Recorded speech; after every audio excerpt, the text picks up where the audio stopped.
Muy buenos días, soy Delvis Grisel Ortiz. Les doy la bienvenida a esta edición de Delvis Grisel y compañía. Hoy es el día que me encanta, el día que me gusta más de la semana porque es el día en el que hablo de temas internacionales y a mí me fascinan los temas internacionales. Siempre me han gustado muchísimo, los disfruto un montón. Creo que es importantísimo hablar del tema internacional. Nos ubica en el planeta saber lo que está pasando en otras partes del mundo. Y hoy estoy con una persona adicional a Carlos Severino, que es la persona fija en este panel de información internacional, una persona muy querida para mí, que está con nosotros desde Barcelona en este momento. Se trata de la periodista y cineasta Alba Gómez Escudero.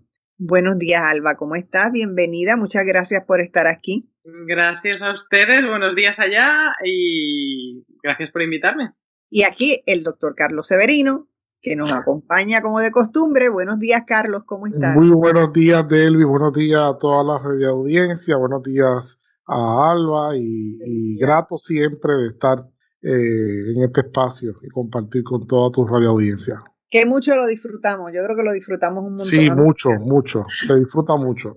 Bueno, y hoy hemos escogido para conversar el tema de Cataluña, de todas las cosas que están pasando por allí, porque hay muchas cosas pasando en Cataluña.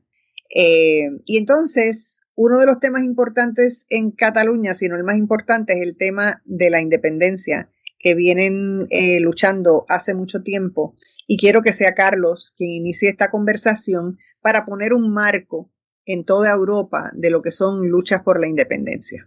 Sí, es muy llamativo, ¿verdad? El tema de la independencia de Cataluña, porque nos pone de manifiesto a también tener que entender que el tema de Cataluña no solamente afecta, es un problema de Cataluña y con su relación con España, sino también que desborda hacia el interior de España en otros aspectos, como lo son, por supuesto, el proceso mismo histórico del País Vasco, el proceso histórico también que existe ahora mismo en curso, no es tan fuerte, no se habla mucho, en Galicia, que tiene representación ahora incluso en el Parlamento español, el movimiento independentista de Galicia, sino también nos pone de manifiesto en Europa también, en Europa occidental y en Europa oriental.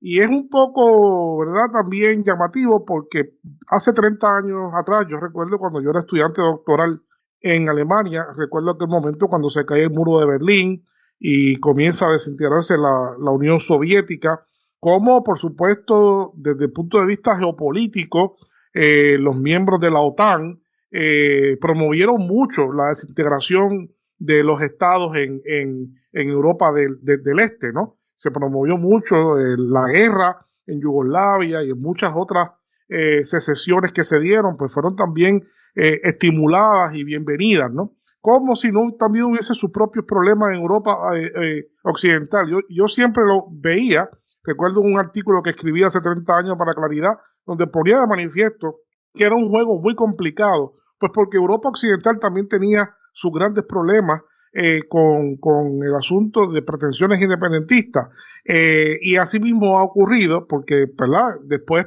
de eso, además de la causa vasca, pues también ha ido creciendo el asunto en Cataluña y ha ido creciendo también en otras partes de Europa. Vemos como en el Reino Unido, ahora aún con el Brexit, pues está latente los problemas, ¿verdad?, o las pretensiones independentistas en Escocia. Hay pretensiones independentistas fuertes, muy, muy fuertes, que también creciendo en Gales, ¿verdad? Hay, por supuesto, un país como Bélgica, que mucha gente lo ve como un país muy desarrollado, muy bien, la capital europea, pero está dividido en dos, ¿verdad? Está dividido entre lo que son los Flandes, ¿verdad? Y los valones. En el corazón de Alemania, la gente no se imagina, ¿verdad? La gente habla de los BMW, los BMW, pero la gente no se imagina que eso se llama Bayerische Motorwerke, y Bayerische significa Bavaria.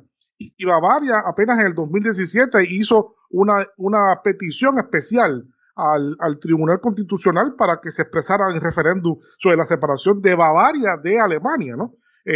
Así que lo hay también en Italia con el Véneto, lo hay, está salpicado. Si hablamos de Europa Oriental, no terminamos el programa, ¿no? Así que hay ¿Y eso por mucho. qué, Carlos? ¿Por qué todo el mundo quiere ser independiente ahora?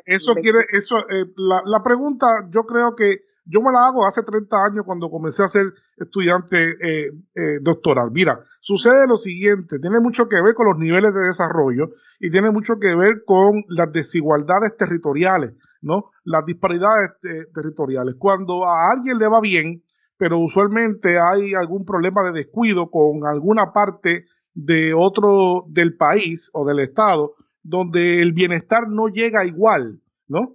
Pues entonces ahí hay una causa de secesión, hay una causa de inconformidad.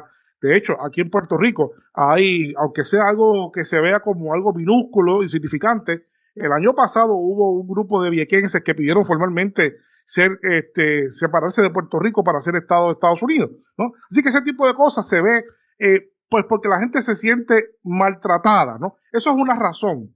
Hay otras razones, como por ejemplo, igualmente cuando hay una porción dentro del Estado que es considerablemente más, tiene mejor sanidad económica, tiene mejor estatus económico, pues también da la casualidad que los dos principales movimientos independentistas españoles son las dos principales núcleos históricos industriales de España, que es el País Vasco y Cataluña, ¿no? Claro, está la Comunidad de Madrid, que ha sido también particularmente, pues, en los últimos 70 años ha crecido muchísimo, pero los núcleos históricos, en los grandes núcleos industriales europeos históricos, se suma Cataluña y el País Vasco, y sabemos que la industrialización trae bienestar porque se produce riqueza, ¿no? Entonces, ahí vemos entonces que está ese asunto. Igual está en Italia, el norte de Italia, que quiere separarse del sur, porque dice que los del sur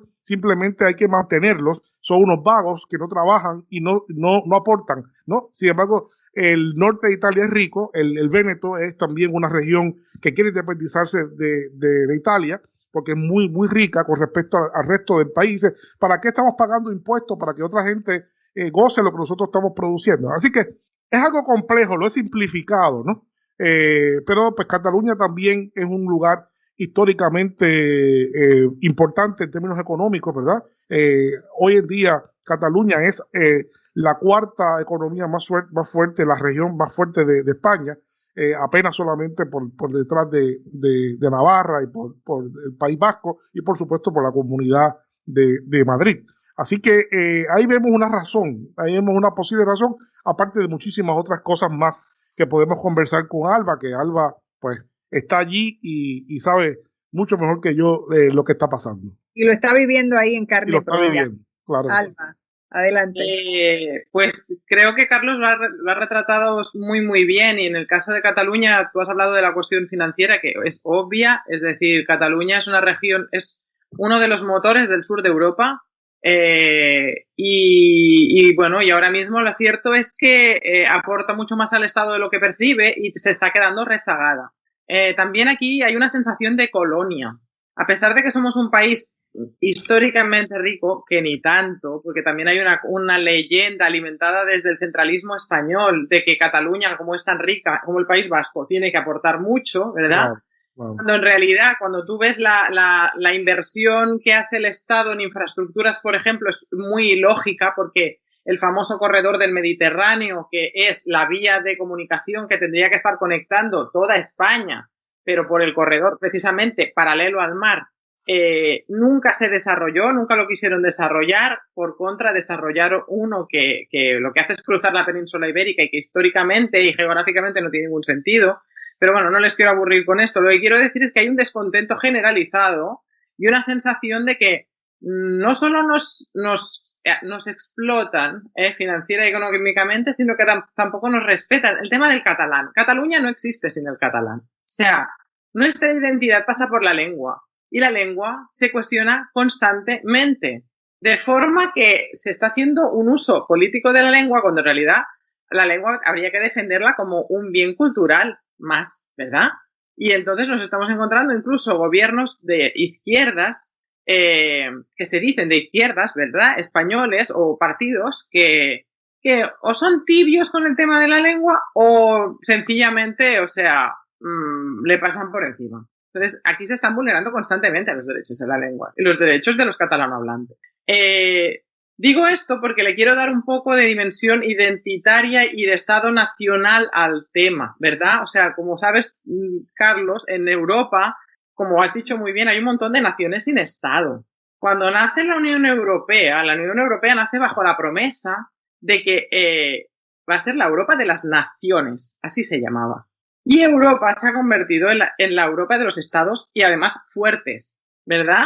Que a las naciones las ignora. Y las minorías dice defenderlas y tiene legislación para eso, pero constantemente se atropellan. Esta es una de las cosas que uno de los parlamentarios independentistas que salió elegido en las últimas elecciones europeas, que además está perseguido por la justicia española, que es Carles Puigdemont, reclama, ¿verdad? Junto con los escoceses y la coalición que hay de naciones sin Estado que se están organizando. Entonces, me regreso acá. Acá ahora mismo la cosa está en un punto interesante porque la pandemia había desmovilizado completamente el movimiento independentista, obviamente porque la gente no podía salir a la calle, ¿verdad? No podemos salir a la calle para nada, ni para decir la sanidad es una porquería o quiero la independencia de Cataluña, nada, ¿no?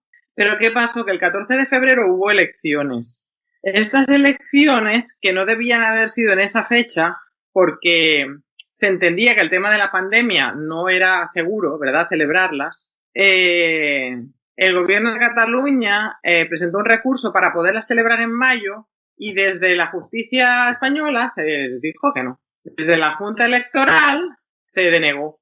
Entonces, se apostaba que iba a haber una baja participación por culpa de la pandemia. La participación fue un poco más baja que las anteriores, pero no tanto que las de 2017. Y, para sorpresa de muchos, resulta que el independentismo no solo gana mayoría en número de escaños en el Parlamento, sino que pasa la barrera del famoso 50% de los votos. Números, ¿verdad?, históricos. Exacto. Que tú sabes, digo, ustedes deben haber oído que ese es el gran reclamo de no, hasta que no se pase el 50% en votos, aquí no hay nada que hablar. Entonces, ¿qué quiere decir eso? Que el independentismo, o sea, que la causa independentista está creciendo, sigue creciendo a pesar del COVID, a pesar de la pandemia, a pesar de los presos políticos, que deben ser dichos presos políticos porque realmente lo son, gente perseguida por su ideología, ¿verdad? Las cosas ahora están así. La situación está complicada porque, como quiera, los tres partidos independentistas que se tienen que poner de acuerdo para gobernar, que han sacado escaños y podrían formar un frente común, no se entienden entre ellos. Ha habido, yo creo que faltas de confianza, ha habido, luchas de poder, obviamente, como siempre las hay. Entonces ahora estamos en ese momento en que están dialogando para ver si se pueden poner de acuerdo. Yo no sé qué va a ocurrir, o sea, no les sabría decir porque... Posiblemente estén todo el término poniéndose de acuerdo. Claro, es que eso ya ha pasado, Delvis. Por eso es que lo digo. Por eso es que lo digo. Quien no lo sabes, esto es solo la continuación de algo que ya viene ocurriendo, ¿verdad? Pero como quiera va a ser interesante porque yo opino personalmente que están condenados a entenderse. Es decir, el pueblo ha hablado y claramente ha hablado. Si ellos no son capaces de plasmar la voluntad popular en el Parlamento y ponerse de acuerdo y formar un gobierno en breve, porque tienen que hacerlo en breve porque hay una pandemia que gestionar, las próximas elecciones ahí sí que te digo yo que van a ser un castigo bien duro a esos partidos. Bien duro. Bueno, tengo que hacer una pausa, Carlos. ¿Cómo no? Cuando regresemos, pues entonces escucho lo que tienes que decir acerca de lo que ha dicho Alba. No se vaya nadie, regresamos en breve. Estamos de regreso en Delvis Grisel y compañía. Si usted nos sintonizó un poquito tarde, hoy hablamos del tema de Cataluña con Carlos Severino y con la periodista catalana Alba Gómez Escudero. Carlos. Sí, a mí se me ocurre también, ¿verdad?, a partir de lo que señalaba Alba, nuevamente hacer algunos señalamientos generales para después volver a caer en el tema de Cataluña. Y Alba ha dicho algo que es muy, muy relevante. Es que desde el año 1789, desde la Revolución Francesa, ¿verdad?, se ha estimulado en Europa la existencia de lo que se llama el Estado-Nación, a imagen y semejanza, obviamente, de la homogeneidad cultural francesa, ¿verdad? Que Francia sí le aplica muy bien, porque Francia es posiblemente de los países europeos más sólidamente homogéneos en términos culturales. Los franceses son franceses y ya hay muy poca presencia de otras minorías, ¿verdad? Ni mucho menos hay conglomerados de minorías. Sin embargo, la realidad geográfico-política en Europa y en el mundo no es esa. La inmensa mayoría o muchas de lo que se conoce como el Estado-Nación no son Estado-Nación, son o estados binacionales o son estados multinacionales. Lo es Alemania, lo es Rusia, lo es, por supuesto, Bélgica, lo es Italia, lo es cantidad en África, América Latina. O sea, esa es la realidad. Y yo creo que históricamente, la herencia de centralismo, de centralizar la idea e imponer la idea de una nación sola, sin reconocer las diversidades y sin reconocer incluso lo positivo que es, lo importante que es la diversidad, pues ha sido un elemento que también, como tú preguntabas al principio, Derby, también ha sido un elemento muy importante que ha catapultado los sentimientos nacionalistas y separatistas en muchas partes de Europa. Y no es tampoco distinto. Hablamos de la economía, pero Alba apuntaba muy bien al asunto cultural y la represión que ha habido histórica de la cultura, de la expresión nacional catalana ha sido muy, muy fuerte, igual que los vascos, igual que Galicia. Cuando la diversidad cultural no se respeta y no se toma en consideración, eso no es negociable. El problema es que eso no es negociable, es mi punto de vista. ¿Cómo tú le vas a decir a un catalán que no puede hablar catalán? Es como si tú le dices a un puertorriqueño que no puede hablar español. Eso es terrible, está ahí subyacente, pero también hay que ponerle para que las personas que están escuchándonos puedan captar bien estas ideas, y es que en España también hubo unas heridas de esa intolerancia cultural y ese centralismo, pues también estuvo muy fuertemente explotada por el fascismo en la época de Franco, ¿verdad? Entonces se reprimió mucho, ¿verdad?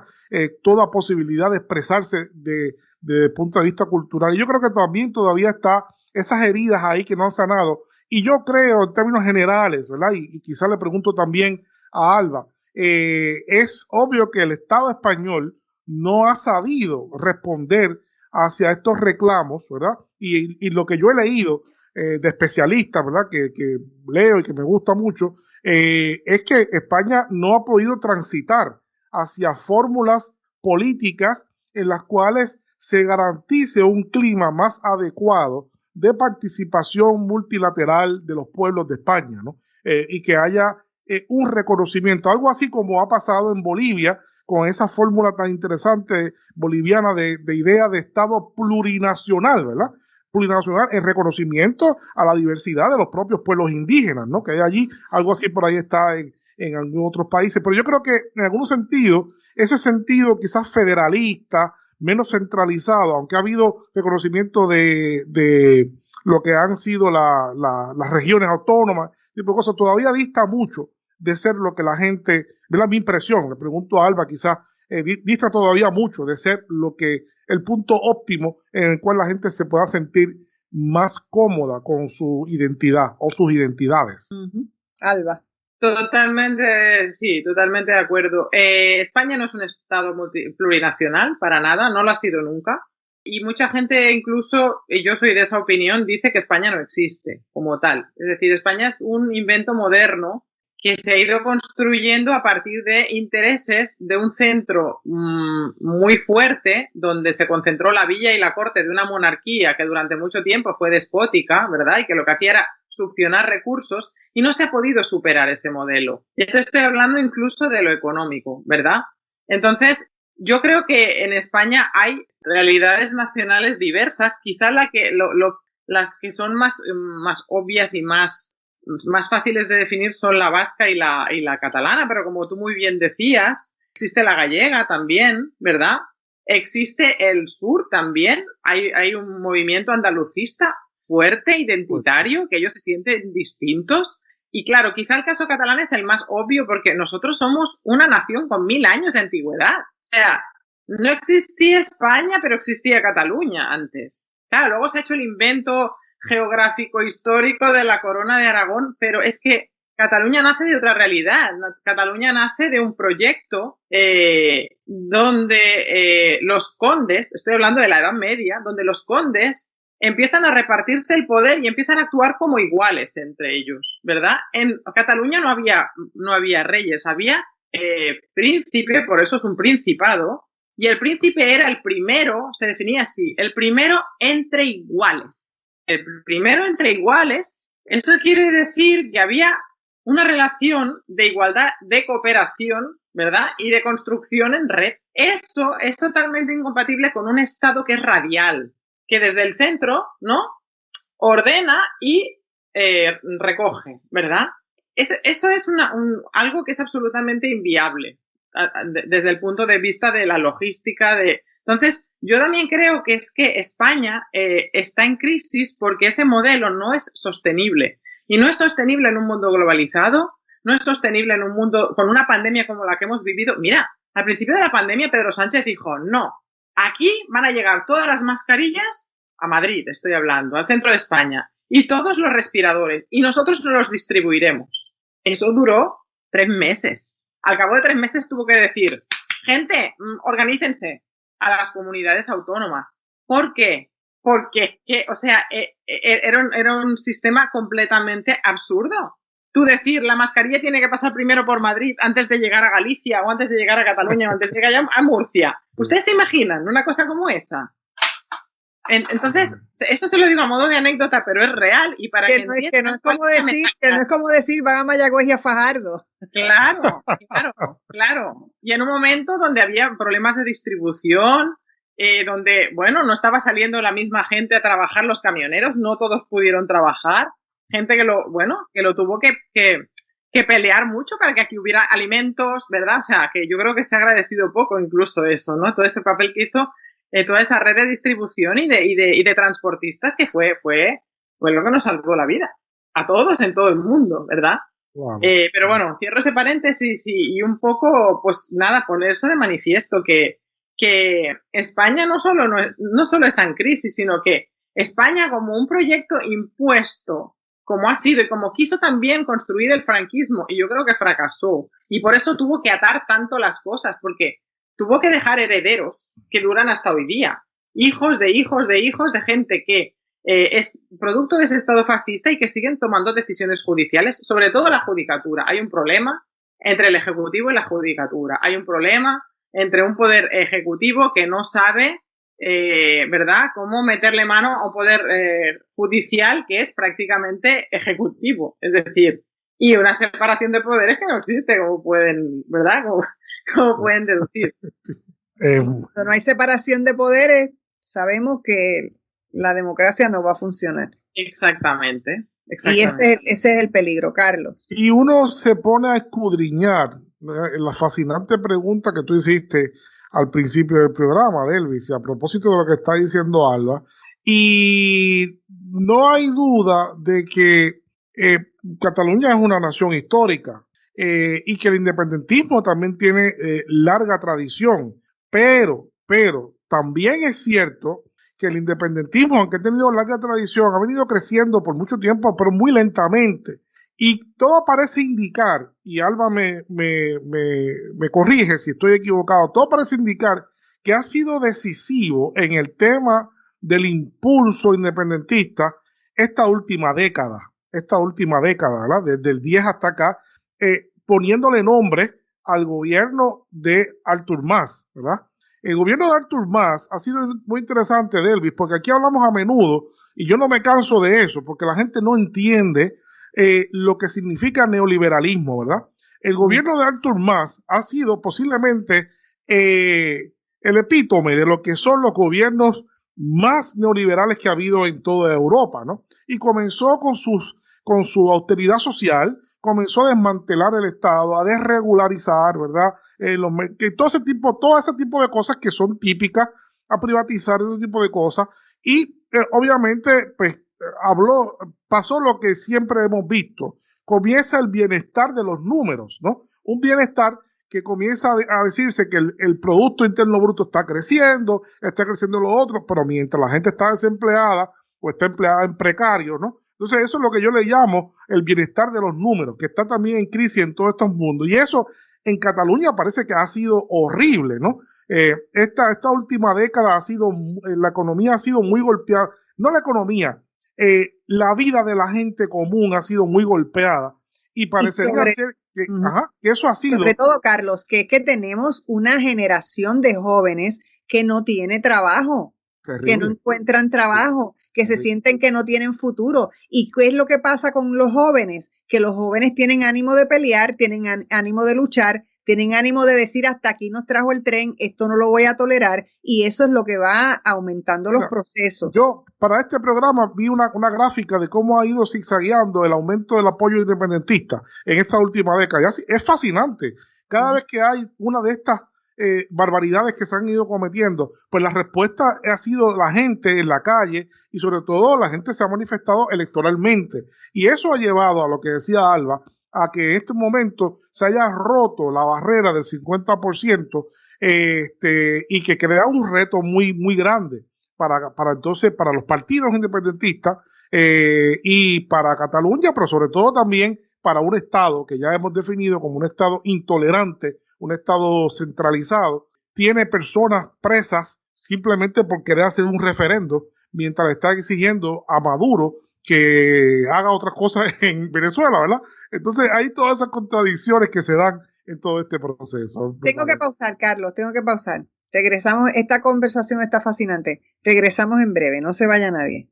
Estamos de regreso en Delvis Grisel y compañía. Converso en la mañana de hoy con Alba Gómez Escudero, que está con nosotros directamente desde Barcelona, y con el profesor Carlos Severino. Carlos, te corté ahí, no te dejé terminar. No, ya había concluido. Quería comentar eso para ver cómo Alba comenta y nos dice algo también de esa perspectiva, de esa década, esta última década, la impresión de esta última década y el neoliberalismo también, las políticas liberales en Cataluña. Adelante, Alba.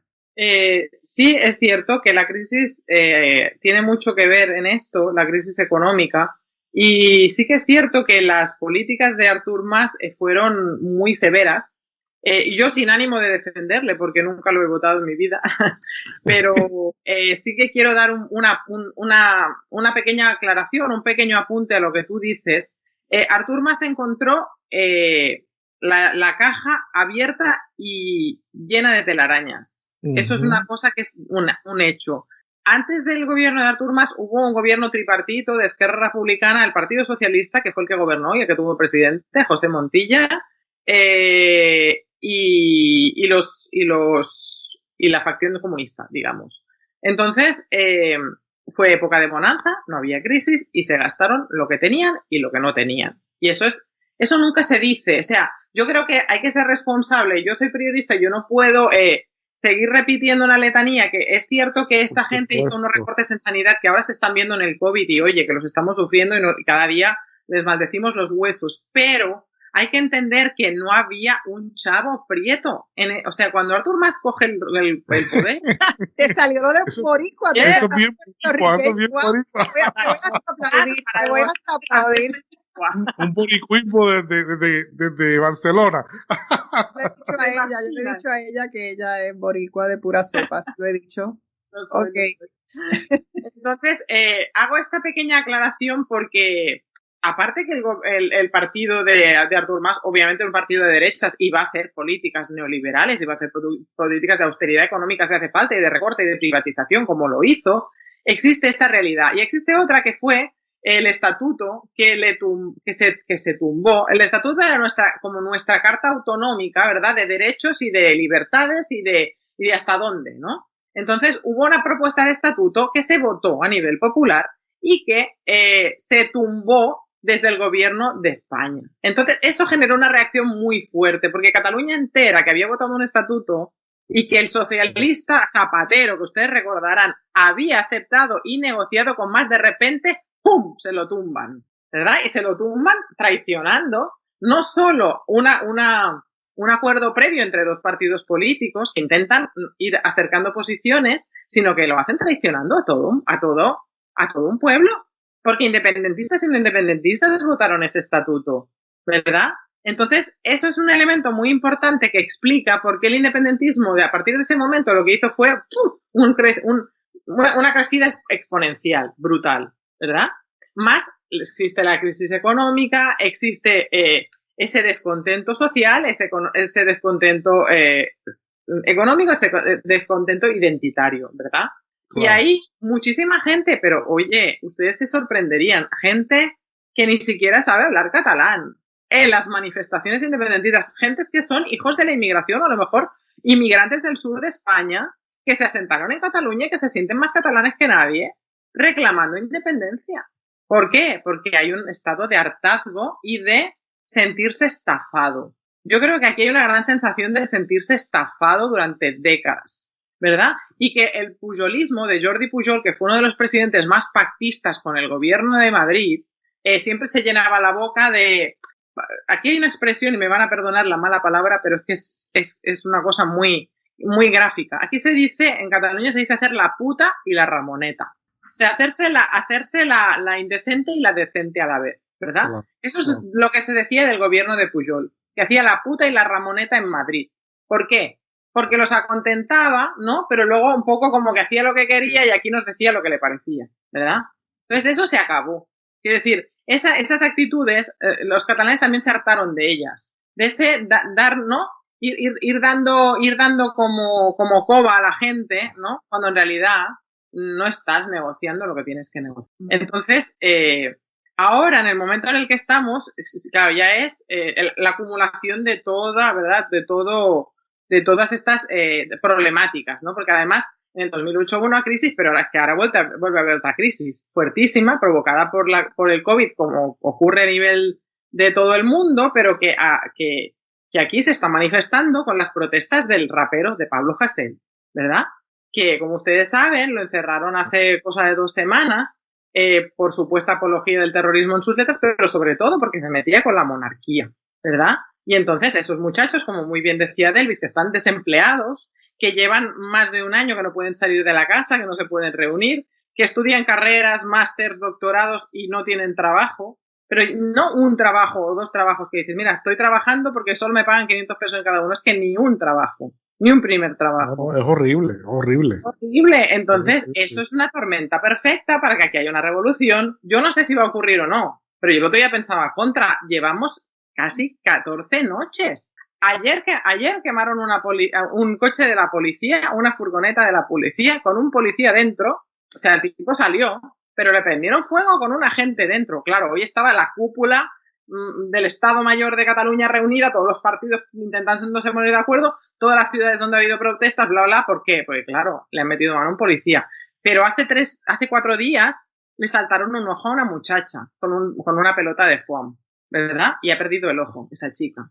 Entonces, ahí hay otro debate que pues, sería muy largo entrar en él, pero que es ese tirijala con que entre las conversaciones que hay ahora para formar gobierno y todos los disturbios y los incidentes que está habiendo dificultan mucho las cosas.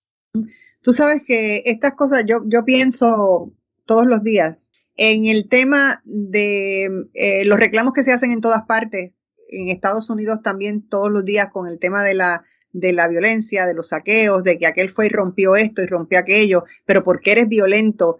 Pero entonces no se ponen del otro lado. Es una respuesta a violencias mayores. Y entonces no asumen responsabilidad de la violencia que han cometido con las personas que lleva a la consecuencia de que estas personas, y yo no estoy diciendo que romper cosas sea bueno o sea malo, estoy diciendo que tú tienes que entender que las reacciones cada vez van a ser más severas en la medida en que tú no tienes una respuesta adecuada para que las cosas sean igualitarias, y sino que le pregunté a los franceses, que le pregunté a los franceses. Una vez Martin Luther King, sin querer justificar la violencia, porque nunca la justificó, dijo claramente, esa gente que está en la calle rompiendo cosas, están hablando porque nunca los escuchan, ¿no? Entonces no les queda otra forma de hablar, porque como nunca les escuchan, nunca se les hace caso, pues entonces no le dejan otra forma de hablar, ¿no? No es justificar, es una forma de exigir respeto hacia el que el distinto piensa, ¿no? Tú tienes que escuchar y sentarte con él. Yo creo que Seguro, que no es que nosotros estemos justificando, ninguno de nosotros no, para nada, nadie quiere justificar la violencia. Es que lo que estamos diciendo es que lo podemos entender, que podemos entender por qué ocurre esa violencia. Son dos cosas muy distintas. La violencia no es buena, la violencia siempre es mala, ¿no? Y aunque, ¿verdad? Hay gente que ha tenido que recurrir a la violencia, pero eso no es lo que deberían las cosas solucionarse conversando. Todos deberíamos poder dialogar, poder colaborar, ¿verdad? Y hacernos entender y llegar a puntos de entendimiento sano entre las partes. Que yo creo que a última instancia, viendo lo que ha pasado en otras partes, por ejemplo, podemos decir que en Quebec había un vigoroso movimiento independentista, ¿no? En Canadá, que es también Canadá, la gente no sabe, también es un estado por lo menos trinacional, vamos a decir. Están los indios nativos en Canadá, está la población angloparlante y está la población francoparlante, ¿verdad? Que habita fundamentalmente en Quebec. Y Quebec es algo así como Cataluña, en algún sentido, porque es una región muy poderosa económicamente, un centro industrial muy poderoso en Canadá, es el motor económico de Canadá, ¿verdad? Entonces, se alzaron muy fuertemente y finalmente, pues, el federalismo canadiense tuvo que ceder en muchas cosas y hoy en día, pues, vemos que se ha pacificado porque se han dado pasos afirmativos en eso. Y yo creo que España, lo peor que puede hacer el Estado es hacerse de oídos sordos ante reclamos legítimos históricos, ¿verdad? De pueblos que a última instancia lo que quieren es ser respetados en su integridad como nación, me parece a mí. Ahora bien, yo tengo algunas interrogantes también, Alba, que tú mencionabas ahorita de qué va a hacer con esta votación, qué van a hacer con esta votación los partidos independentistas, que son 3 que han sumado mayoría, han roto la barrera de 50% y podrían, teóricamente hablando, constituir un gobierno totalmente independentista, ¿no? Sabemos que son de distintas tendencias ideológicas, ¿verdad? Pero eso es una posibilidad. Pero también sabemos que hay las distancias entre ellos y de no darse esa posibilidad de unificación, también teóricamente existe el partido que más votos sacó, que fue el Partido Socialista, ¿verdad? El más votado, aunque por muy, muy poco, ¿verdad? Al primer partido que consiguió más votos de los independentistas, que no recuerdo el nombre ahora. Pero entonces eso quiere, ¿perdón? Esquerra Republicana. Esquerra Republicana, claro. De no darse ese proceso, pues entonces el Partido Socialista también podría buscar otros aliados, ¿no? Y hacer también gobierno, lo cual sería bastante lamentable y pues tú anticipaste como que le podría pasar una factura grande a los partidos independentistas, si no entendí, ¿no? Más. No te escuchamos, Delvis. No te escucho. Ok. Tengo que pausar y no te quiero interrumpir. Regresamos de inmediato. Estamos de regreso en Delvis Grisel y compañía, y aunque ustedes no lo crean, estamos en el último segmento. Aunque ustedes no lo crean. Alba, ahora puedes contestar la interrogante de Carlos. Carlos, yo no creo que puedan formar gobierno los socialistas, porque para poder formar gobierno necesitarían, y tampoco suman, pero necesitarían del apoyo de la ultraderecha. En estas elecciones lo que pasa es que Vox ha entrado en el Parlamento de Cataluña por primera vez, como bien sabes. Entonces, ellos ya han dicho que a Vox lo quieren vetar, incluso en el Parlamento, le quieren quitar la voz. Eso lo ha dicho, el primer partido que lo ha dicho ha sido los socialistas con Illa a la cabeza. Entonces, ellos lanzan bolas de humo un poco. Lo que hacen es que tiran el fake un poco, como yo me voy a presentar a la investidura, cuando dices, tipo, no sumas, o sea, hello. Como quien te digo también, si los independentistas no se ponen de acuerdo, esto va a ser el desgobierno. O sea, tienen que hacerlo, porque yo lo que decía es sí o sí. Sí o sí, porque es que si no, les pasará factura electoralmente en las próximas elecciones. Ahora, también entiendo, me voy a poner del otro lado. Los partidos y los políticos que han salido elegidos no lo tienen fácil. ¿Por qué? Porque la presión ahora mismo sobre el político independentista es muy fuerte. Hoy mismo hemos sabido que le han imputado, la Fiscalía del Estado le ha imputado al presidente actual del Parlamento, le ha imputado a él y a 3 miembros más de la mesa del Parlamento, lo quieren inhabilitar. O sea, le han imputado desobediencia, perdón, no me salía la palabra, le han imputado delito de desobediencia por haber formado una mesa donde se pudo discutir 2 cuestiones. Una, la legitimidad de la monarquía, ¿verdad? Y el derecho a la autodeterminación. Estamos hablando de 2 derechos de discusión. Solamente es hablar. En un parlamento se supone que se puede hablar de todo, ¿verdad? Democráticamente hablando. Pero hay que discutir estas cuestiones.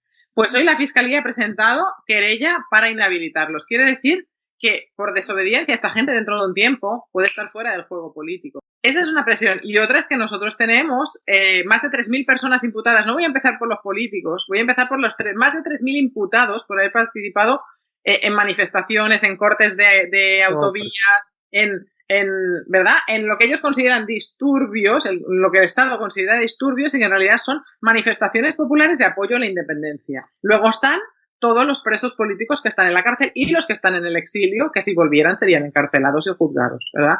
Entonces, la presión es muy fuerte. La gente en la calle obviamente quiere que la independencia siga adelante, pero ellos están bastante atados de pies y manos. Esa es la realidad. O sea, el que se crea que la independencia viene ya, yo creo que está equivocado, ¿verdad? Muy equivocado. Porque, primero lo que tú dices, o sea, tendrán que ponerse de acuerdo y ver hasta dónde. Y estamos, insisto, en un contexto de pandemia donde la gestión, como en todos los países del mundo, de las vacunas, de la puesta de vacunas, de parar el COVID, pues no es tan fáciles. O sea, aquí, bueno, estamos como estamos todo el planeta, ¿verdad? Estamos lidiando con ello todavía. Alba, y este asunto de la monarquía y todo lo que se va alargando la discusión de Pablo Hasél, porque él está firme, cada día más firme en lo que está diciendo. Todo ese proceso, ¿cómo lleva la gente el asunto de la monarquía? ¿Realmente toda España quiere que esos reyes permanezcan para siempre o hay un descontento en general como para que pierdan la cabeza algún día? Yo no sé si tanto como que pierdan la cabeza. No, pero está muy bien la pregunta porque la gente pensaría que la monarquía es una... La monarquía se jactaba hace unos años, ¿verdad? Con el rey fugado ahora, pero que era el rey en ese momento y era el campechano y todo el mundo decía que lo quería mucho, etcétera. Se jactaba de ser la institución más popular de España, ¿verdad? O sea, más querida. Los más queridos, sí. Los más queridos. Creo que son como 4 años que en las encuestas oficiales no se pregunta por la monarquía a los españoles. Esas encuestas que hacen creo que es anualmente o bianualmente. Eso se suprimió. Se suprimió, Carlos, se suprimió. Wow. ¿Por qué se suprimió? Porque obviamente la gente se está dando cuenta que es un sistema parasitario, que la monarquía lo que hace es succionar. Súmale a eso que ha habido casos de corrupción en la familia real, que no solo el padre, el fugado, sino que el yerno, o sea, claro, Iñaki Urdangarín, le llaman el fugado ahora, Iñaki Urdangarín, que era el yerno del rey, ¿verdad? El cuñado del actual rey, de Felipe, robó un montón de dinero público con un esquema fraudulento de mezclando ONGs, organizaciones deportivas, etcétera, etcétera, y aprovechándose en que había sido un atleta de élite en la selección española de voleibol, de handball, ¿verdad? Entonces, es como que solitos se cavaron la tumba, gente. O sea, no es que de golpe los españoles hayan tenido un ataque de iluminación budista. No. Es que ellos han dejado muchas pistas, han dejado un reguero de pistas, ¿verdad? Entonces, yo creo que la monarquía, además, en Europa está bastante cuestionada porque la única monarquía que se tolera en Europa es la inglesa. ¿Por qué? Porque ellos decidieron en un momento dado abrir las puertas de Buckingham y publicar sus cuentas en una página web. Ya en eso han sido impecables, ¿verdad? Entonces, ellos han conseguido seguir siendo una institución querida y una institución que además ha estado ahí en los momentos de crisis. No quiere decir que no nos puedan cuestionar dentro de un tiempo, ¿eh? Claro. Ahora mismo ellos se adelantaron, ¿verdad? Pero es que aquí la monarquía de los Borbones ha sido corrupta desde el siglo XVIII. Es decir, digo, yo no quiero, ¿verdad? Ahora se me nota mucho que soy antimonárquica, ¿verdad?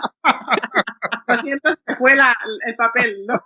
Pero es que yo les invito a que investiguen un poco porque además es muy divertido, investiguen un poco los ancestros de estos reyes que tenemos. Los abuelos, los bisabuelos y los tatarabuelos. Es interesantísimo, porque hay gente que cuando las cosas están mal, aparte de robar siempre, se iban de España, se fugaban, como ha hecho curiosamente, que dices, wow, parece como que la historia se repite, ¿verdad? Entonces, Pablo Hasél ha venido a ser David con la onda, dándole a Goliat, ¡pa!, en toda la frente. Para mí es eso.